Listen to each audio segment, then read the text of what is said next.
One, two, three, check. Hi, everyone. This is, I feel like ghetto. Like my camera on this stand is on my table, and the idea of this podcast was born a couple of minutes ago. I had an amazing call with my coach, and we had a group coaching call, and she was asking, what's the one thing that you've been avoiding? And I told her, like, I'm stalling to write a podcast. I've been wanting to talk for a long time, for weeks. Like every Sunday when I do my content, I'm like, I'm gonna make a podcast. And every Sunday I fall short and I don't do that. And it's almost like it's on my back of my head, make a podcast, do a podcast. But I don't. Because life happens. I do all the other things.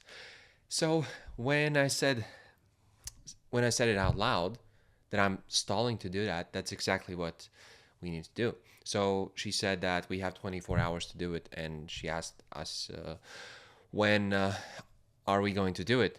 And I said, like, fuck it, I'm gonna do it now after this call. So here I am, walking, talking. And here's another cool thing. On the call, we were talking about how we push ourselves, how we work, like really hard. And she was telling about filming this cool ad about being in an orange suit, like in a prison. And it's about you can be a slave working 40 hours for someone else to make someone else rich, or actually be a slave working 80 hours for yourself. So here's the trap too. So it doesn't, when you work on your own business, it doesn't necessarily gives you freedom. It can also be a prison. But that's a different story. So what she said, that we need to take a rest. I need to take rest. And I'm the one who I'm 28. I'm single. I'm not going to go out and meet every girl just to, that's a different story. Like I have priorities. And I'm going all in on those top 3. My health, my business, my growth. Everything else that doesn't make sense, or money, I don't need that. I'm not giving my energy, not my attention to those things, to those distractions. Meeting, for example, people.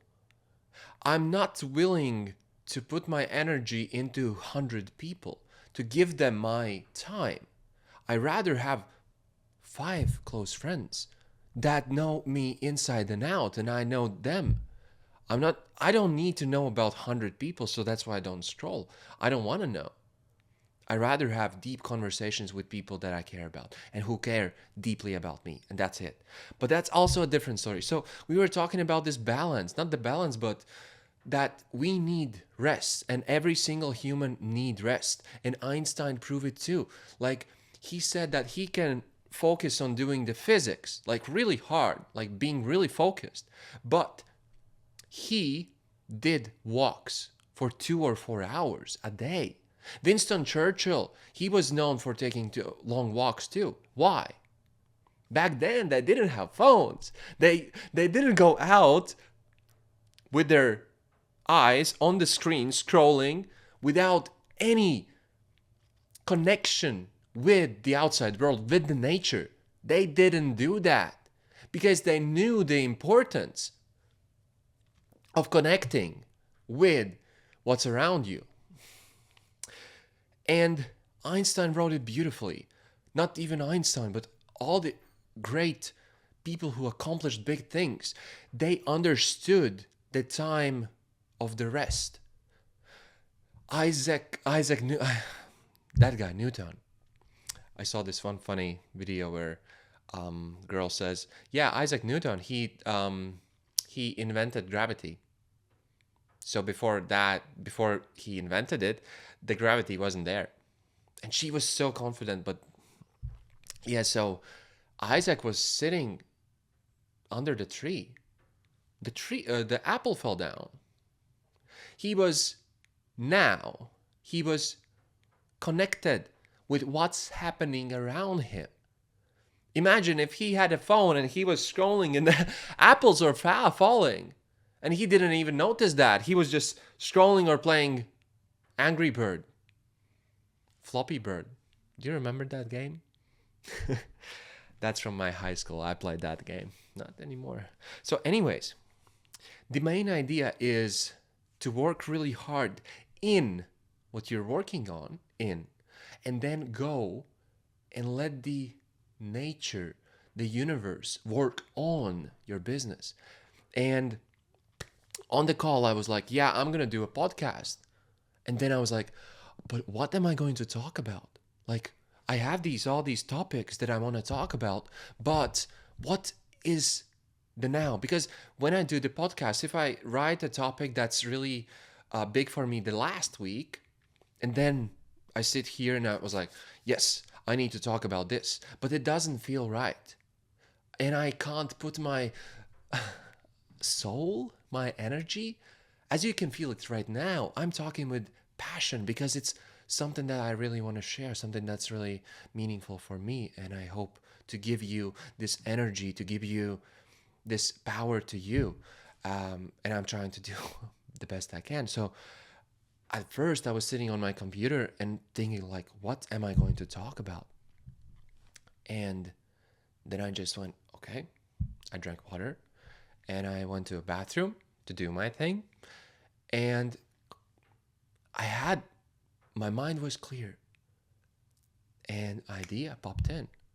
And you know what that idea was? It's funny because I'm doing the podcast. I'm doing the thing that I was stalling to do. And the idea is, what about you do a podcast about talking about that thing that you know that you need to do, but you keep on postponing it, that you are avoiding it, just like I did about the podcast. Why don't you talk about this? Because this is relevant to you right now, and because this is you. And I do believe that every single soul who's listening right now, I know for sure that you have that one thing. Maybe it's a one conversation. Maybe it's a one task that you need to do. Maybe it's one specific action. Maybe it's something else that you know that you need to do, but you're not doing that. So before every podcast, I go into ChatGPT and I write, I give my idea to ChatGPT and I say, please help me put the script, or at least bullet points. And when I see, oh, this is something that I would love to talk about, I say, okay, let's go deeper into that. So the main idea is that there is one thing that we are not doing, that we know for sure that we need to do it, that would actually be really beneficial for us. Even go to gym. Like, we know that we need to go to gym, but sometimes we just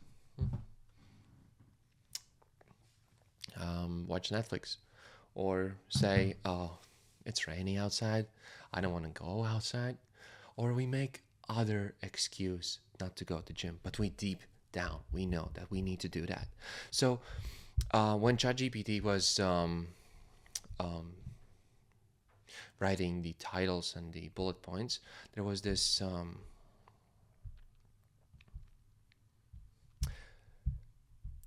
reflection part. So it gave me 3 things that I want to share to you, that why do we avoid. So the first one is the fear. The second one is the discomfort. And the third one is identity protection.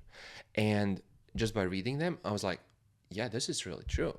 And I am into personal development and working on myself for more than 5 years. So this is how far I've got and what I've experienced. And I do believe that I have some knowledge that I can share to you, because so I want to talk about these three things. So the first one is the fear. I know I need to do something, but there is a fear. What is that fear? And most common things, most common fears, fear of failure. What if it doesn't work out? What if I keep wanting to post that video online, but I don't want to, but then what if I post it and it doesn't get any views? What if I do that podcast and I fail to take the message that I want to give you and I fail to do so my mind goes, what if it doesn't work out? What if I fail? So these thoughts, if you have these, you start fearing it and you don't take action. You keep avoiding that thing because why would you do something if you think that you will fail, that you will feel bad about it? You don't. So that's why you don't take action. But every shot, Michael Jordan, I had it, have Michael Jordan up here. He said it beautifully. Every shot you don't take, you miss. And if you don't give a chance for you to fail, you don't give yourself a chance to succeed too. And you have to just be willing to accept that there could be failure. And you know, Thomas Edison, he was the master of failure, but no one knows that. Everyone knows him because he invented the light bulb. And now we have light and light bulbs and electricity and all that stuff. He said that every failure, like, it's really, I don't know when he did that, but I guess it was really hard to come up with a light bulb. And he had one experiment, second, third, more and more and more. And he failed. And, you know, he wasn't sad about the failure. He just said, like, every failure brings him closer to the one time that is success. So, what if you change your perspective on the failure? So if you want to do that one thing that really you feel passionate about and you fear failure, what if you are not good enough and you fail and you miss and it's not working out? What if you have to fail 100 times? And what if that 101st time you try something, you succeed? Are you willing to endure those 100 failures? Ask yourself, and that's it. Fear of rejection. That's the second fear. What if other people don't approve me? What if I do something and they don't like it? What if I post that video and they don't like it? What if people think I'm weird, I'm cringe, or I'm too much, or I'm trying to be someone I'm not? You know what? Last year, you gotta look like fool for a lot of people till you don't look like fool for a lot of people. But till then, you gotta look like fool for a lot of people. If you don't want to look like fool for a lot of people, you gotta look like fool for a lot of people till you don't look like fool for a lot of people. Oh my God, I felt cringe. But yeah, this is what I was, like a mantra I was singing to me and saying when posting all these videos that I've done in the last year. I felt those things. I felt, oh my God, what if I put myself online? What if people don't like it? What if I look like that? But, you know, in time, you just stop caring. You just stop caring because you know that you're going after your dreams. That you know that there are two pains. They're one pain to endure the, oh, I'm weird, oh, what if people think I'm cringe and all that stuff. It's discomfort, it's painful. That's one pain. And the other pain is when you don't take action, when you don't do those things. You get to the end of your life and you feel regret. But that regret, that I felt it. I felt it and it pains. It hurts a lot. And I don't want to feel that. I rather feel discomfort. I rather you laugh at me of me trying rather than me not trying and going to sleep and feeling like, oh shit, I should have tried. I should have done it, but I didn't. I was afraid. I was fearing the rejection. I was fearing other people, what they think of me. And it all comes to the third fear. It's quite similar, fear of judgment. What will other people say? What if they laugh at me? What if they don't accept me? What if? That's also a brain. Thinking of the outcomes, possible outcomes. I remember this quote where I can't remember who was it that said, I had many problems in my life. Some of them happened.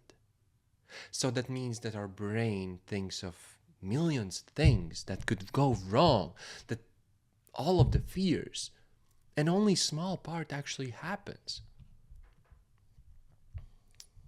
So these are three fears that I wanted ChatGPT to write more, but I gave them gave it 3 fears. It wrote me, so it wrote that. So discomfort. Second big thing, discomfort. Of course, in order for you to have something you have never had, you have to do something you have never done. And when you do something you have never done, you feel discomfort. That's okay. It seems like most people just are afraid of the discomfort. The discomfort is bad. It almost ties together with anxiety. Like people, I've done my medical training, but I'm not giving you any suggestions or anything. But a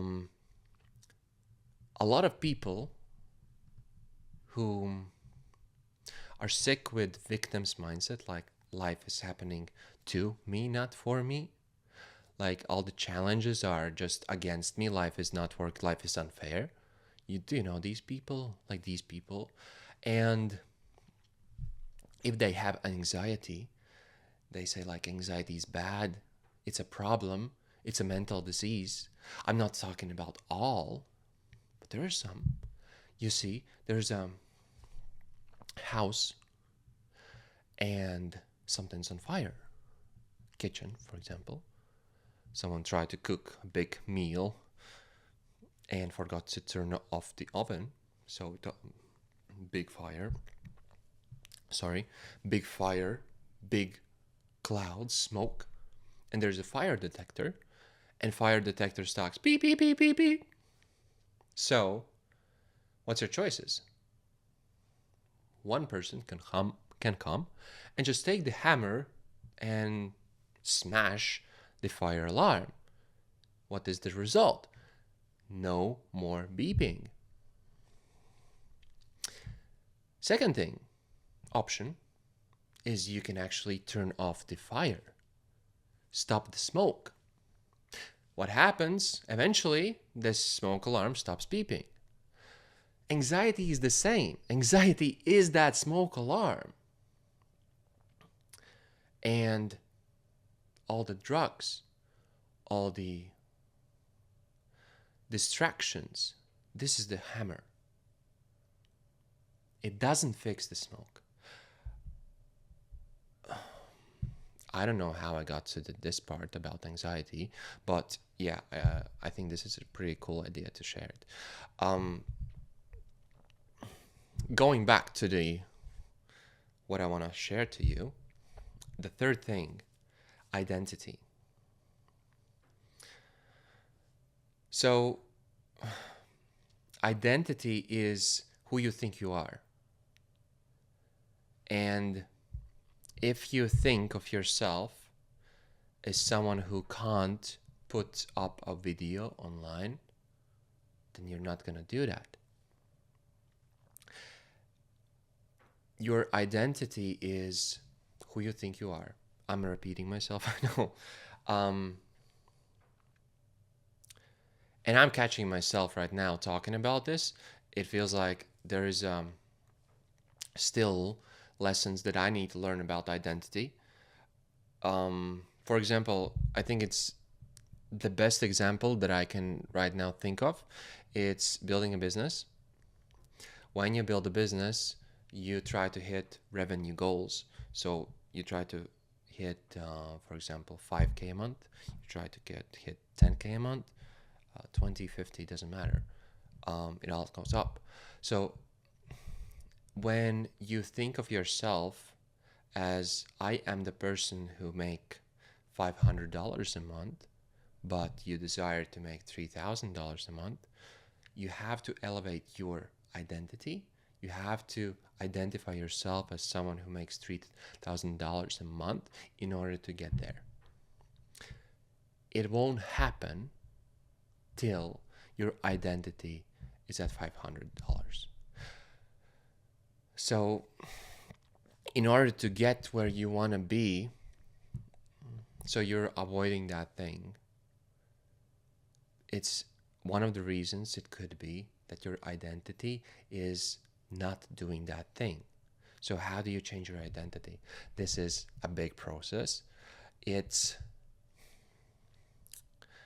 I didn't write any script or bullet points about this, and this is just random what I know, what I've learned. And so identity, a part of that is your belief system, what you believe yourself to be. What is a belief? Belief is just a thought that's being repeated. And this is really amazing what I want to share to you. I've been working on my identity, on my belief systems, on my thoughts.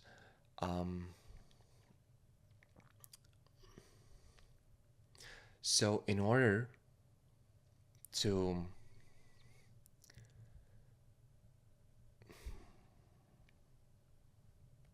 okay, let's take an example. So you want to do that one thing, but there's a fear that you might fail because you identify yourself as a person who is not good at that thing.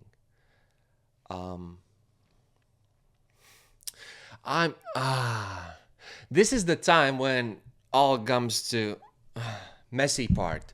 It's really hard to talk right now. So what I'm trying to say is, what you think is what you believe is what you are. And it's not necessarily the truth.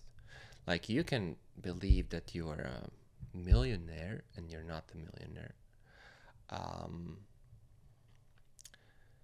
Have you ever met someone who's really confident and you just say, wow, why is he confident?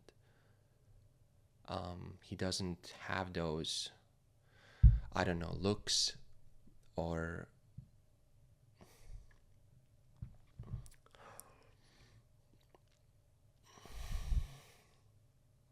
yeah, I think I'm done. I think I'm done. And I hope you liked it. I hope this is 24 minutes of me talking. And this is, I'm learning. And I guess I hit my limit. I hit my limit to talk about this to you. And I hope you like the first 20 minutes and the last 4 minutes about identity. Maybe it's evening, it's 9 p.m. for me, and I usually go to sleep at this time, and I can feel my brain is just kind of slowing down. So, anyways, I hope you get inspired by seeing someone who was avoiding this one thing and then just, okay, fuck it, let's do it. And doing it raw, doing it not without getting ready at all, but getting ready on the level that, okay, I am as ready as I can be. And I think this is one of the fears, one of the things that can hold you back, is that there's this one thing that you want to do, but you can say, oh, I need to learn more in order to do that. I need to be better at my language to do that. I need to, I don't know, be more fit to do that. That's bullshit. That's just inner belief system that I am not ready, and you can break it. So I'm not saying go after it without any preparation. That's not. There's this fine balance, because you can't rise to the next level if you stay at your level. I mean, you have to push yourself past the place that you feel comfortable with. If this is the place where you feel comfortable, you can just be here and that's it. And the thought of me going out there, that's the thing that you're trying to avoid. You're avoiding, like, I need to up my skills to go there. But no, going there, feeling the discomfort, feeling the facing those fears. Sorry about that. That's exactly how you up your skills, um, how you fight your fears, and how your identity changes. Identity is some kind of a topic that I might do a podcast, if you like, next time, and I for sure need to do more research on that, because yeah, as you can see right now, I couldn't talk as good as I would like to. So yeah, I hope you like it, and I hope you're inspired to do that one thing. And I hope you understand that there are things of fear, discomfort, of identity that holds you back. It's not you, it's your mind with all these three things. Maybe there's more things that hold you back, that keeps you in this avoidance. Anyways, this is Impact Power. My name is Arnolds Krauklis, and see you next time. Peace.